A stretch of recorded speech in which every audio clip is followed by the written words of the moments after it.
He moved into an old Victorian house inherited from a distant uncle he barely remembered. It was quiet, creaky, and full of forgotten rooms. The air inside felt heavy, as if the walls themselves held their breath. Every night, he heard whispers, but blamed the wind. While exploring the second floor, he noticed one hallway was shorter on the inside than outside. A section of the house didn't match. He knocked on the wall, and the sound changed, hollow, empty. There was definitely something hidden behind that part of the hallway. With a crowbar and patience, he peeled away the wallpaper and pried the wooden boards. Behind them was a small locked wooden door. There was no keyhole. Just a cold iron handle shaped like a serpent. He hesitated, then pulled it. The door creaked open slowly. Inside was a narrow spiral staircase, leading downward into darkness. The air rushing out smelled of dust, old stone, and something faintly metallic. He took a flashlight and began descending carefully. Each step echoed as if the walls were made of ancient stone instead of wood. At the bottom, he found a circular stone chamber with 12 mirrors mounted evenly around the room. They all faced inward, toward nothing. The mirrors didn't reflect him. Instead, they showed shifting scenes, dark forests, abandoned halls, stormy seas. None of them made sense. One mirror began to tremble, the surface rippling like disturbed water. A pale hand pressed from the inside, but only for a second. He reached toward it, but the surface stayed cool and solid. Then, in another mirror, he saw his reflection. But it blinked late. The reflection smiled, though he didn't. His heart raced. He stepped back, bumping into another mirror. It, too, showed a different version of him. Each mirror now displayed a unique version of him, older, younger, injured, dressed differently. Some looked afraid. Others stared back with cold smiles. Suddenly, the door behind him slammed shut. He rushed to it, but the handle had vanished. The stone walls groaned around him. A deep voice echoed through the chamber, "One must remain. One must pass." He spun around, but no one was there. One mirror began glowing with a faint red light. The image inside showed him standing outside the room, staring down at the door. That version looked relieved, almost free. But he was still trapped inside. He tried to touch the glowing mirror, but it burned. The voice returned, "Choose the one to take your place." Panic set in. He backed away, but the mirrors closed in closer. Their frames twisted, sprouting sharp edges, curling like vines of black iron. Each reflection now spoke silently, mouthing words he couldn't hear. He stepped away from the mirrors, but the room grew smaller, the walls pushing inward. Each mirror seemed alive, hungry, and watching him. The reflections started whispering now, their mouths moving in perfect silence. Still, he could somehow understand them deep inside his head. "Take me," one reflection begged, eyes full of fear. "Let me go back. I've been trapped here so long." Another version shouted, "Don't trust them. They lie. I tried to leave, I became something else." One mirror cracked suddenly, a jagged fracture slicing through the reflection's face. That version bled, and the blood oozed through the glass. He turned and ran around the chamber, looking for any escape. But the door was gone. Only endless reflections surrounded him now. The lights dimmed. The mirror room pulsed like a living thing. Every breath he took echoed 12 times, once from each glass. Then came a low humming, like a song made of sorrow. It rose from the stone beneath his feet. He fell to his knees, covering his ears. But the song vibrated inside his bones, inside his thoughts. One mirror flickered. The image inside showed a child's bedroom, his bedroom, from age 10. Something crawled out from beneath the bed. Another mirror shifted to his high school locker, where he once found a note warning him not to come home that night. One showed a funeral, his. He was in the coffin, but his eyes were open, watching everyone who passed. He cried out, "Why are you showing me this?" The mirrors responded in a single voice, "You already chose. You just don't remember." The floor cracked, revealing a second layer of stone with strange symbols carved deep into it, symbols that pulsed faintly with red light. He recognized the symbols. He had seen them in his grandfather's basement, painted on the ceiling in chalk and blood. The voice returned, gentler now. "He gave you this. He opened the door. But only you can decide how it ends." One reflection stepped forward inside its mirror.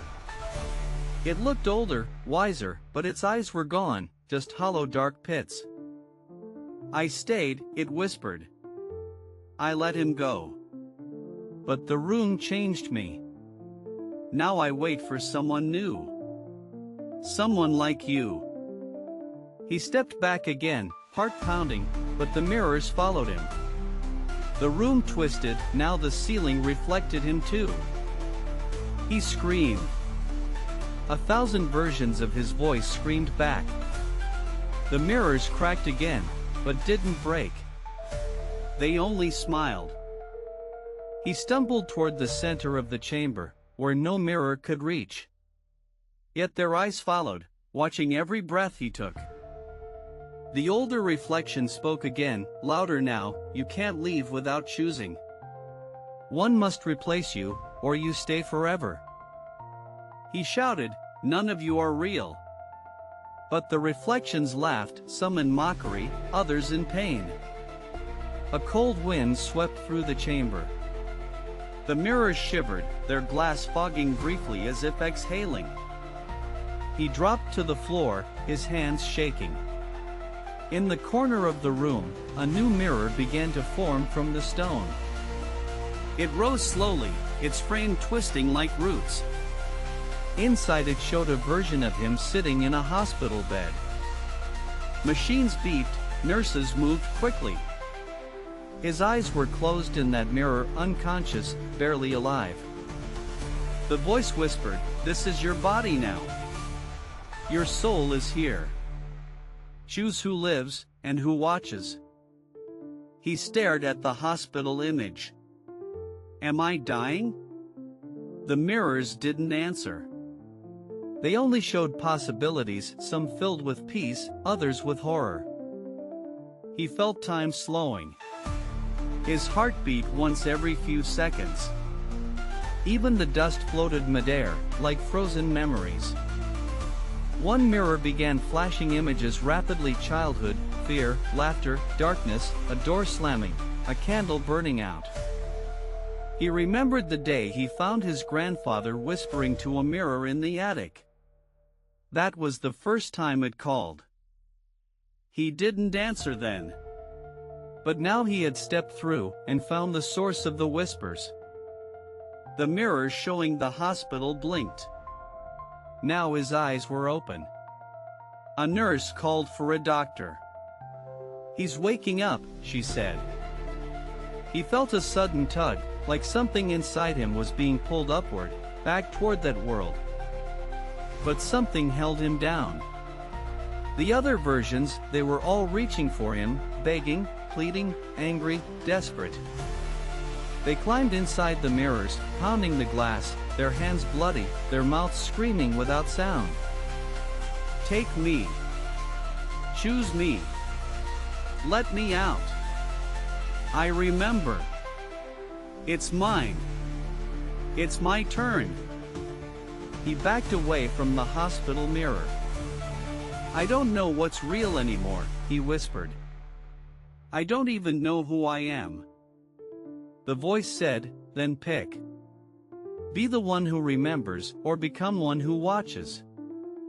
He realized now the mirrors were prisons, not windows. Each reflection was a soul caught in the choice too long.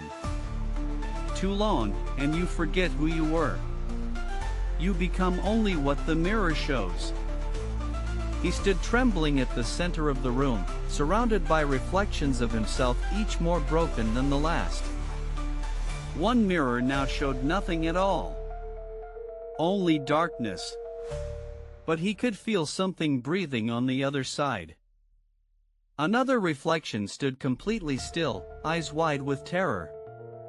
Its mouth slowly opened, revealing a second, whispering mouth inside. The hospital mirror pulsed again. The heart monitor spiked. He saw his chest rise slowly, then again. Someone called his name. It was his sister. Her voice broke through the chamber like sunlight piercing through storm clouds. Wake up, please. He turned toward the voice, but only the mirror echoed her cry. The room remained cold, unmoved, eternal. The red symbols on the floor glowed brighter now. They began to shift, rearranging themselves into a new pattern he didn't understand. He knelt beside them, touching one glowing symbol. A jolt of cold shot up his arm, not painful, but ancient. Suddenly, one mirror shattered inward. The glass didn't fall, it dissolved into black smoke, revealing a shadowy hallway. Beyond that hallway was silence. No reflections. No voice. Just stillness. It was the only opening he'd seen since arriving. He approached it carefully, but the other mirrors started screaming. Not in sound, but his mind burned with their panic. You can't leave. No exit. It's a trick. Stay. No more doors. You belong here. He paused. The hallway looked so empty, so final. What if it wasn't escape, but something worse? Then he heard another voice, quiet but firm, from within himself. There is no truth here, only the choice. He reached toward the dark hallway. The floor trembled. The chamber groaned like something ancient was waking beneath it. But before he stepped through, the hospital mirror flickered one final time. His reflection there blinked. It smiled, just slightly. He looked into its eyes and whispered, "That's not me." The reflection answered by mouthing, "Too late."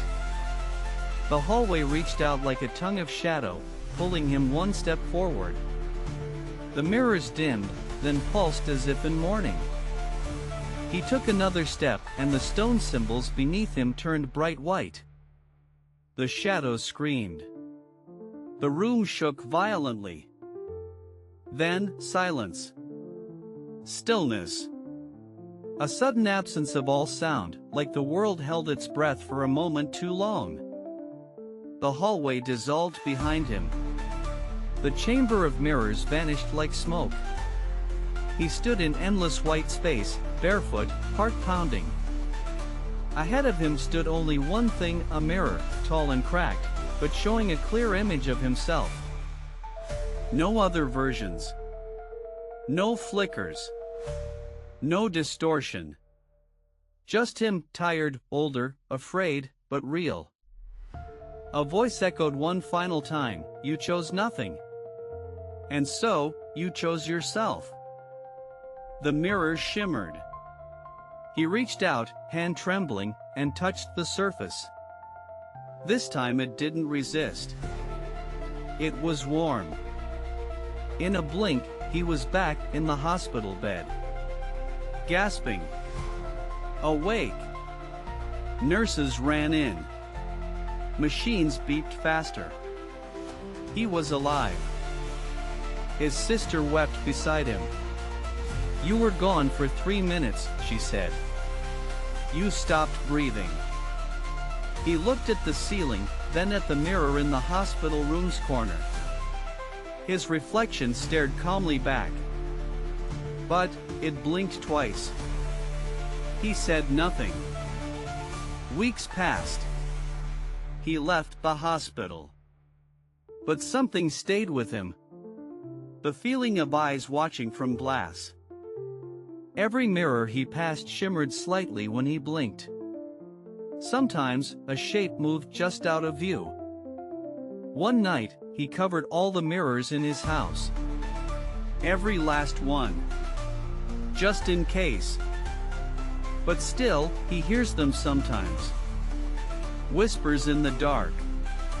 Promises. Please.